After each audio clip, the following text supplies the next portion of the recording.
जो मेरे यहाँ कॉस्ट ऑफ प्रोडक्शन है किसी भी चीज़ का और अमेरिका में है, उसमें इतना अंतर है कि 18% टैरिफ भी कोई मायने नहीं रखता है। दूसरा ये है कि जो quality of grain, quality of fruits, quality of seeds, बाकी जितनी चीज़ें हैं वो अमेरिका के मुकाबले में हमको ला करके खड़ा करना पड़ेगा। तो जो आप सुन रही हैं और डील इंटरिम जिसके बारे में आपने भी कुछ पढ़ा होगा, आपका जो असेसमेंट है वो क्या है? जी देखिए, पहले तो ये समझना होगा कि ट्रेड डील अभी साइन नहीं हुआ है। ये ठीक सिर्फ है। एक फ्रेमवर्क है। फ्रेमवर्क का मतलब है कि या क्या पॉसिबिलिटीज हैं और किस चीजों पे हम नेगोशिएट करेंगे और किस चीज पे हम जो है एक सहमति बना रहे हैं। दूसरी बात जो समझने की है वो ये है कि जो लीडरशिप का स्टैंड रहा है पिछले एक और दो सालों में यूएस के अंदर, वो बदलता रहा है और वो किस तरफ झुकाव में रहता है वो नहीं पता।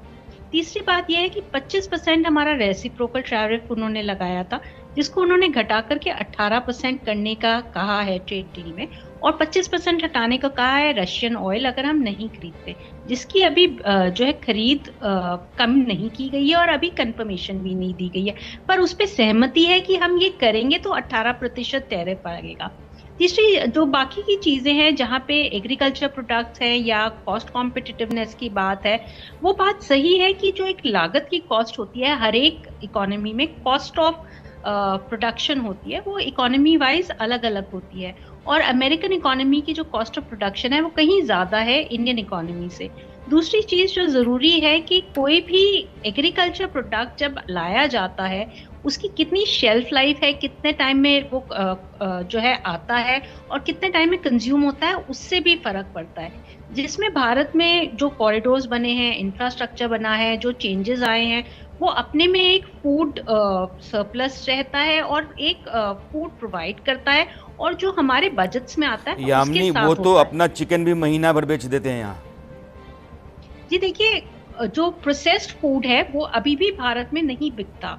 अगर वो चिकन भी बेचने की कोशिश करे वो भी इतने आसानी से नहीं बिकता जितना कोई और बेचे। अगर आप ठीक है। कहें हाई वैल्यू प्रोडक्ट्स, एक एक चीज जो मैं कहना चाहूंगी, जो अमेरिका का मेजर इंपोर्ट्स जाएंगे इंडिया के अंदर, वो है डिफेंस इक्विपमेंट्स में और आपके ऑयल में।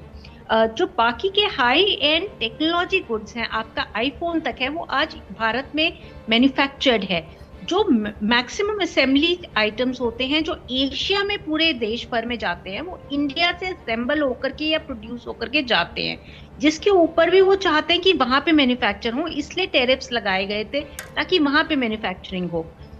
भारत के अंदर जो मैन्युफैक्चरिंग है, सर्विसेज है या एग्रीकल्चर प्रोड्यूस है, उसकी जो सिर्फ लागत ही नहीं, जो उसकी कॉम्पिटिटिवनेस है, ड्यूरेबिलिटी है, अफोर्डेबिलिटी है और कल्चरल रिक्वायरमेंट है, बहुत सारे फैक्टर्स होते हैं। आज तक प्रोसेस्ड फूड भारत में कल्चरली एक्सेप्टेबल नहीं है विजा विज दी अदर फूड जो हम घर में बनाते हैं। ये एक कल्चरल फैक्टर है जो बिल्कुल डिफरेंट करता ठीक है हमें ठीक ठीक। यूएस प्रोडक्ट से।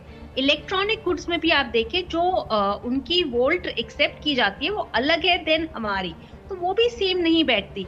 अगर टेक्नोलॉजिकली प्रोड्यूस्ड आइटम्स के लिए भी कहें तो इंडिया में 43% आज high and technology products produce होते हैं, और ज्यादातर मार्केट जो इंडिया में ली जाती है वो चाइनीज प्रोडक्ट्स compete करते हैं, जो एक कॉस्ट इफेक्टिव प्रोडक्ट्स माने जाते हैं या एक रेडी टू यामिनी, यूज ठीक है, प्रोडक्ट्स मोटे तौर माने पर आप जाते हैं। ये मानती हैं कि ये इंटरिम डील है, लेकिन इससे जो कुछ भी सेंस आपको मिल रहा है वो ये कह रहा है कि हिंदुस्तान को बहुत नुकसान इसमें नहीं होगा।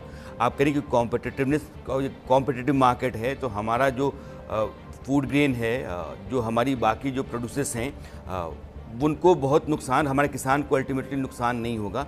मैं मुकेश त्यागी के पास, वीएम सिंह के पास जाना चाहता हूँ। अजय उपाध्याय कुछ कहना चाहते हैं आप?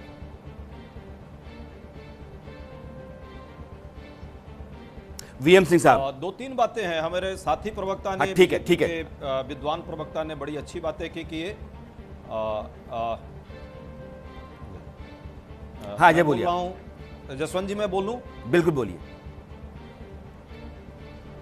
जी, हमारे बीजेपी प्रवक्ता ने कहा कि स्वागत योग्य यह डील है। मैं उनसे पूछना चाहता हूं कि किस बात का स्वागत योग्य है भाई?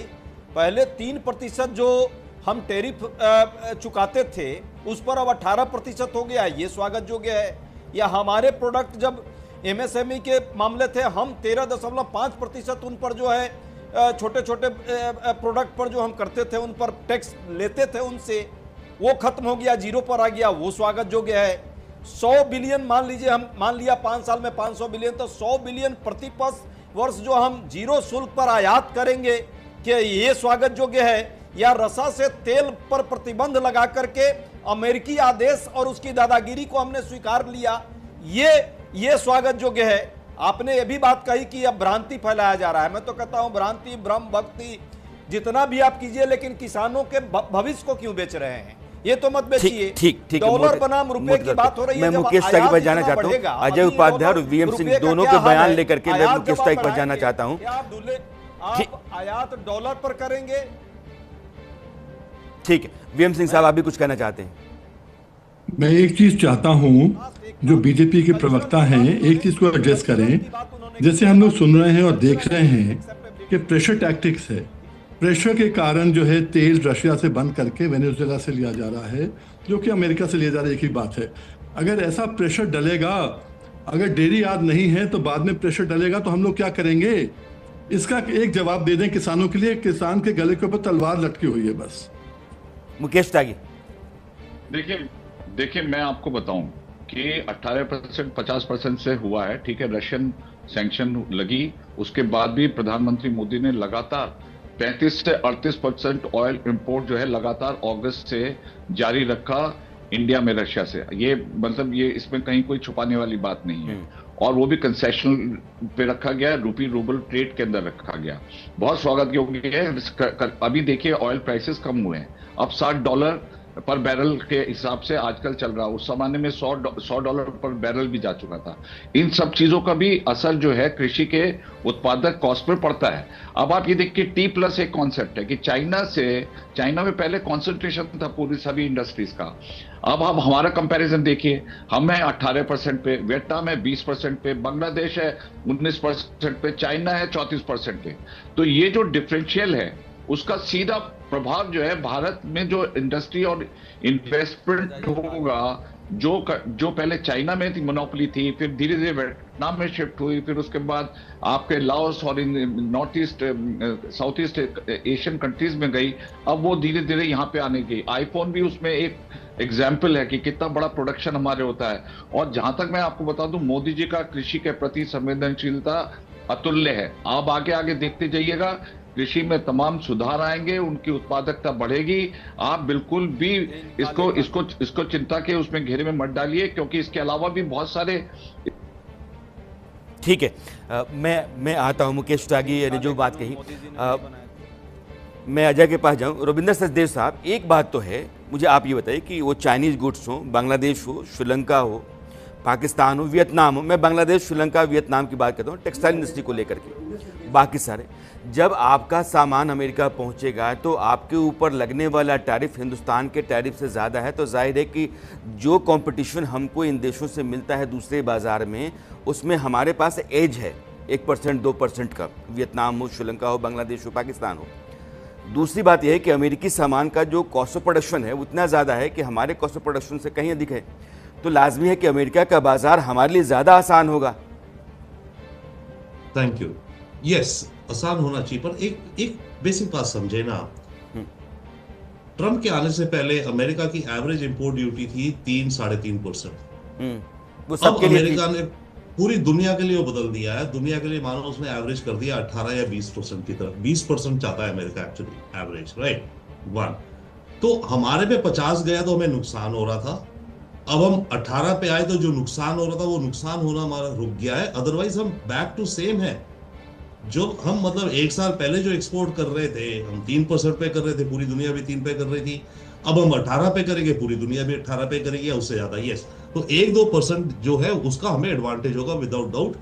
हमारे ये जो टेक्सटाइल्स है, लेदर, अपैरल इत्यादि सेक्टर्स में, राइट, तो वहां हमें फायदा होगा और हम बैक इन द गेम है, नॉर्मल है लाइक, राइट। अब हम कितना उस पर एडवांटेज ले वो हम पे, पर हम बैक टू नॉर्मल है।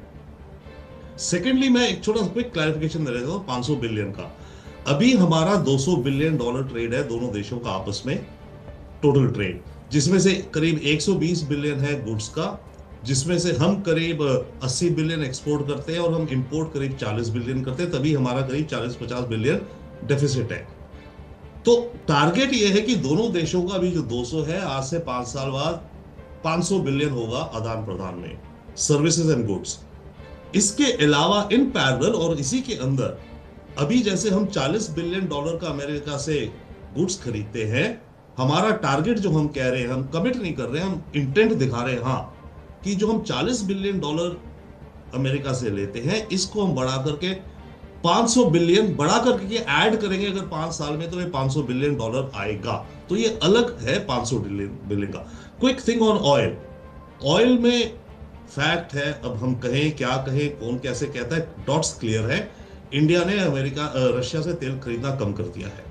नवंबर के बाद से जब रूसनेफ्ट और लुक ऑयल पे सैंक्शंस लगी, नवंबर तक हम लिए, पर दिसंबर और जनवरी में हम कम आ गए, 1 मिलियन 1.1 मिलियन आ गया, और ये कम होता दिखता है। दूसरी तरफ जो लॉजिकल दिखता है, देखिए जब हम रशिया से तेल खरीदते हैं, एनुअली हम करीब 8-10 बिलियन डॉलर बचाते हैं। यहां जब हम पे टैरिफ से अमेरिका से 50% की, 1% टैरिफ से करीब हमारा $1 बिलियन एक्सपोर्ट का लॉस होता है।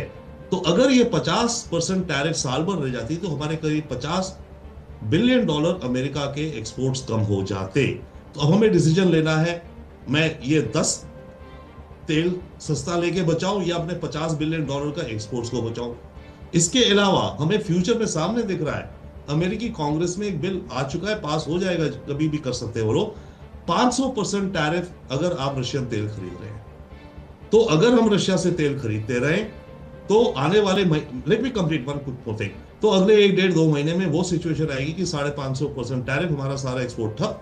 तो ये आपको चॉइस कॉम्प्रोमाइज करना पड़ता है, जिंदगी एडजस्ट करना पड़ता है। ठीक है, एंड लास्टली मैं अजय के पास चलना चाहता हूं। अजय, 2-3 बातें अभी चर्चा में साफ हुई, मुझे लगता है कि आपके सामने रखना चाहिए। अगर बाकी देशों का सामान अमेरिका पहुंचता है तो उनके ऊपर लगने वाला टैक्स हिंदुस्तान के सामान पर लगने वाले टैक्स से कहीं ज़्यादा है, तो वो सामान अमेरिकी बाज़ार में महंगा होगा, नंबर 1।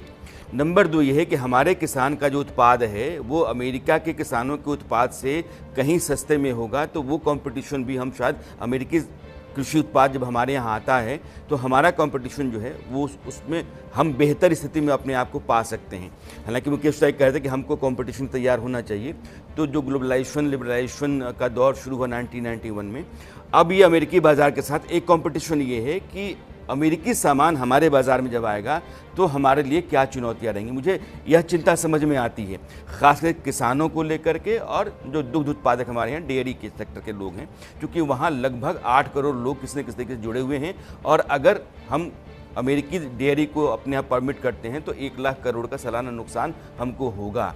एग्रीकल्चर सेक्टर में अगर हम GM सीड्स को अप्रूव करते हैं तो जाहिर है कि हम अपने लिए एक बड़ा खतरा मोलेंगे।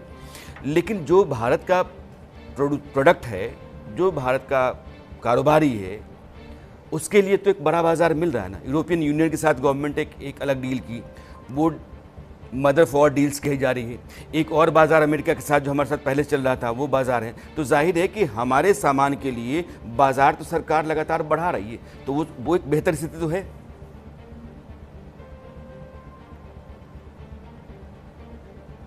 देखिए, 2 बातें। अमेरिका, यूरोपियन यूनियन की बात आपने की है जसवंत साहब, आप तो विद्वान पत्रकार हैं और वाकई निष्पक्ष पत्रकार हैं, आपकी पत्रकारिता हम लोग को अच्छी लगती है। सच्चाई तो आपको भी पता है और हमको भी पता है। वहाँ इक्वल प्लेटफॉर्म पर हम लोगों ने बैठ करके डील की, हमने कुछ दिया और उन्होंने कुछ पाया, और उन्होंने कुछ लिया और हमको भी कुछ देना पड़ा। पर अमेरिका में जो स्थिति बनी है पिछले 6 महीने में, 2025 जनवरी 10 जनवरी से पहले हम मात्र 3% का टैक्स वहन करते थे, 3 से भी कम था, 2.91 का था, और आज हम 18% वहन करने जा रहे हैं।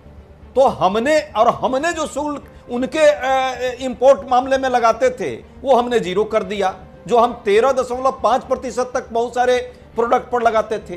तो ये डील हमने लाभ में लिया। मैंने भारत और अमेरिका का डील हुआ है कि अमेरिका ने दबाव डालकर भारत से डील किया है, ये समझने की बात है।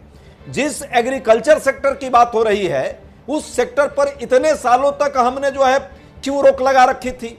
यदि ये सब ठीक है, आर्गुमेंट ठीक है कि मोदी जी बहुत संवेदनशील है किसानों के प्रति, जैसे भी भाजपा के साथी ने कहा, वाकई वो इतना संवेदनशील है? भूमि अधिग्रहण बिल लाए, किसानों को विरोध करना पड़ा, 3 काले कानून उनके समर्थन में लाए, बेचारे वो लोग माने ही नहीं।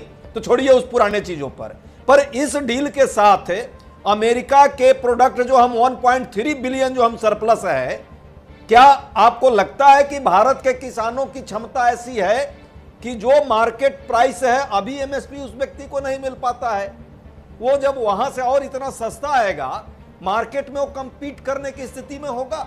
जहां 2.25 करोड़ रुपए हर किसान को, अमेरिकन किसान को मिल रहा है, वो एक किसान कम है, वो कारपोरेट अपने आप में बड़े हैं जो वहां से हमें इस देश में भेजेंगे, वो सामान्य किसान वहां वाले नहीं है। और हमारा किसान और हमारा मार्केट, जो सामान्य किसान अपना मजदूरी किसी तरह अपना जोड़ करके उसको एमएसपी नहीं मिल पा रहा है, उसको लीगल गारंटी नहीं मिल पा रही है, उसका क्या हाल होगा